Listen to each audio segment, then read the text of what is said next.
নমস্কাৰ আপোনালোকে চাই আছে ক্ৰিকেট গুৰু আছাম ইউটিউব চেনেল গুৱাহাটী টেষ্টত ভাৰতৰ অৱস্থাটো বৰ ভাল নহয়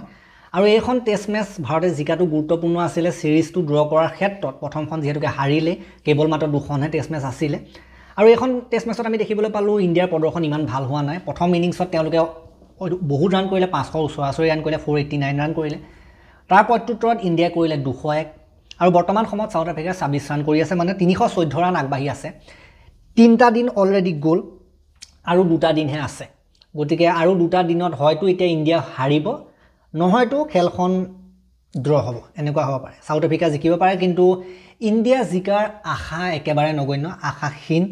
ভাৰতৰ যেনেকুৱা ধৰণৰ বেটিং আৰু যেনেকুৱা ধৰণৰ বোলিং হৈছে সেইটোলৈ লক্ষ্য কৰি ভাৰত আজি এইখনত আকৌ কামবেক কৰিব পাৰিব এই ইমান কম সময়ৰ ভিতৰত দুদিনৰ ভিতৰত সেইটো কিন্তু একো মানে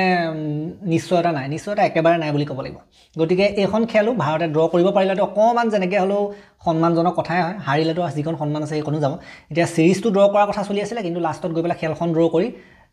ড্ৰ কৰাৰ কথা আহিলে ন জিকিবতো নোৱাৰিলে সো টছেও এবাৰ আমাক প্ৰভাৱ পেলাইছে টছ এটাও নিজিকিলে দুইখন টেষ্টৰ ভিতৰত এখন টেষ্টতো টছ নিজিকিলে টছত জিকি প্ৰথম বেটিং লোৱা হ'লে হয়তো ভাৰতৰ কিবা এটা আশা মানে বেছি ৰান হ'লহেঁতেন বেছি কিন্তু এতিয়া হেতু নহলে ভাৰতে সেকেন্ড বেটিং কৰি আছে কাৰণে অতি কঠিন পৰিস্থিতিত বেটিং কৰিবলগীয়া হৈ আছে তেনেকুৱা ধৰণৰ আমি কথা দেখিবলৈ পাইছোঁ আৰু দক্ষিণ আফ্ৰিকাৰ ওপৰত অলপো প্ৰেছাৰ নাই প্ৰথমখনত জিকি অহাৰ পাছত এইখনতো প্ৰেছাৰ একেবাৰে নাছিলে তেওঁলোকে পুৰা ফ্ৰীলি খেলিছে আমাৰখিনিয়ে ভয় ভয় খেলা নিচিনা হৈ আছে আমাৰখিনি একো পাত্তাই পোৱা নাই একো ক্লুৱে পোৱা নাই তেনেকুৱা ধৰণৰ হৈ আছে আমি যদি গোটেই খেলখন চাওঁ সো এইটো সিৰিজ গ'ল বুলিয়ে ধৰক এইটো সিৰিজ গ'ল নহ'ব আৰু এতিয়া এইটো সিৰিজ গ'ল যি হ'ল কিন্তু হোৱাইট বলৰ সিৰিজ কেইটাত ভাল কৰিব লাগিব এইটো গোটেই বছৰটো ভালদৰে এটা হাই নোটত শেষ কৰাৰ কথা আহি পৰে ন টি20ত বাৰু জিকিব বুলি আমি আশা কৰিব পাৰোঁ এদিনীয়াটো কিন্তু ক'ব নোৱাৰি চাই লওঁ এদিনীয়াটো জিকিব লাগিব কিন্তু তিনিটা সিৰিজ হৈছে টেষ্ট এদিনীয়া আৰু টি20 তাৰ ভিতৰত যদি ভাৰতে দুটামান সিৰিজ জিকিব পাৰে তেতিয়া এটা ভাল কথা হয় নিজৰ ঘৰতে টেষ্টটোত বাৰু যি হ'ল আৰু বাদ দিয়ক এতিয়া আমি যিটো হৈ গ'ল আমি ইমান মানে আকৌ একেসোপা কথাকে আমি ভাবি থাকিব নোৱাৰোঁ সেইবিলাক টিম মেনেজমেণ্টে ডিচিজন ল'ব BCCI আছে ডিচিজন ল'বলৈ হয়নে নহয় বাকী এই যদি খেলখন চাই 489 ৰান কৰিছিলে 489 ৰান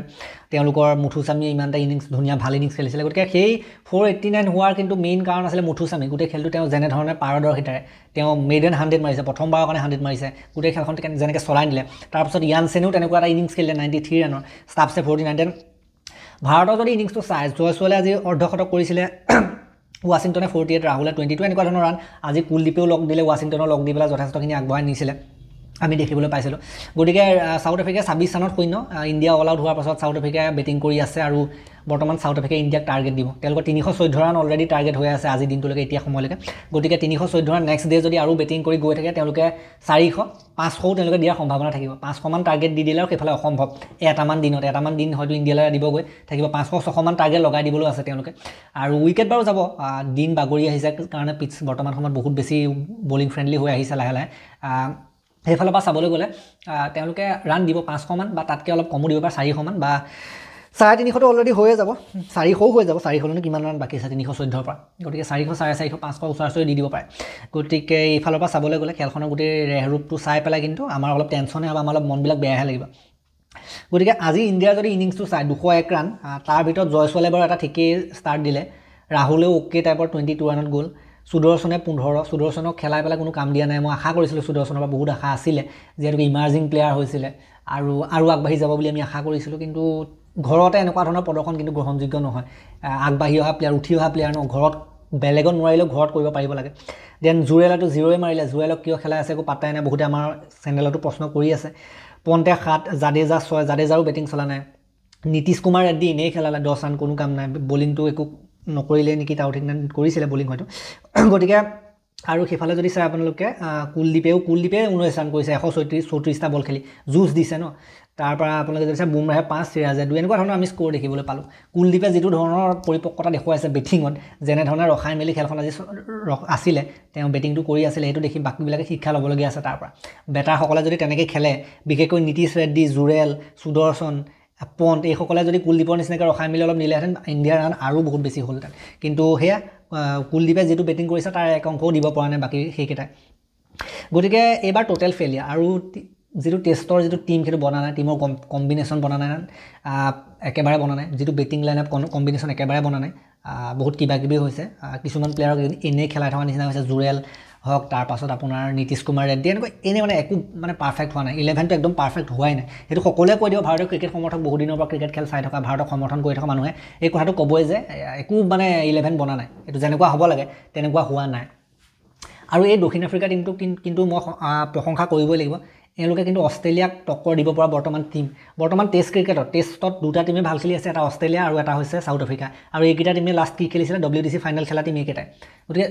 অষ্ট্ৰেলিয়া টিমটোৱেতো পুৰা জুই খেলি আছে তাৰ লগতে দক্ষিণ আফ্ৰিকা এই দুটা টিমে বৰ্তমান এইখন ফাইনেলৰ আকৌ পুনৰাবৃত্তি ঘটিব পাৰে নেক্সট WTC ফাইনেলত যদি এনেকৈ গৈ থাকে গতিকে সেইটো কিন্তু একদম বৰ্তমান সময়ৰ পৰা জল পটপট হৈ ওলাই গৈছে যে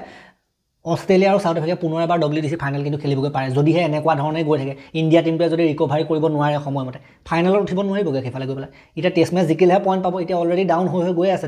WTC পইণ্টছ টেবলত ন গতিকে এনেকুৱা ধৰণৰ কথা এতিয়া চিন্তা কৰিবলগীয়া আছে টেষ্টৰ ক্ষেত্ৰত বেলেগ মানুহক দায়িত্ব দিব লাগিব নেকি তাৰো কথা আছে কিন্তু একেবাৰে নিৰাশাজনক প্ৰদৰ্শন একেবাৰে বেয়া প্ৰদৰ্শন একেবাৰে লো ইণ্ডিয়ান ক্ৰিকেট টিম একেবাৰে লো পইণ্টত আহি পেলাই উপস্থিত হৈছে টেষ্ট ক্ৰিকেটৰ যদি আমি কথা ক'বলৈ যাওঁ আৰু এদিনীয়াটো বৰ ইমান বিশেষ নহয় T20ত যেনে তেনে বাচি আছে বুলি ক'ব লাগিব T20তে পুৰা টপ মাৰি আছে বাকীকেইটা ফৰ্মেটত কিন্তু বৰ্তমান সময়লৈকে ইমান আশাসুলভ প্ৰদৰ্শন নহয় ভাৰতৰ গতিকে নেক্সট আমি এদিনীয়া সিৰিজটোত আশা কৰিম এদিনীয়া সিৰিজটোত কি হয় তাতো ধূপ জুৰেল নীতিশ কুমাৰ এইবিলাকো তাতো আছে মানে যিসকলে কাম কৰিব পৰা নাই তেনেকুৱা প্লেয়াৰসকল আছে গতিকে চিলেকশ্যনতো অলপ খেলিমেলি আছে নথকা নহয় গতিকে এই ভিডিঅ'টো মই ইমানতে সমাপ্ত কৰিলোঁ লাইক কৰি দিব অলপ শ্বেয়াৰ কৰি দিব আৰু চেনেলটোলৈ নতুনকৈ আহিছে যদি ছাবস্ক্ৰাইব কৰি ঘণ্টাটো দবাই থৈ যাবলৈ নাপাৰিব তেতিয়ালৈকে আৰু এটা নতুন ভিডিঅ' লৈ অনাৰ প্ৰতিশ্ৰুতিৰে মই বিদায় মাগিছোঁ ধন্যবাদ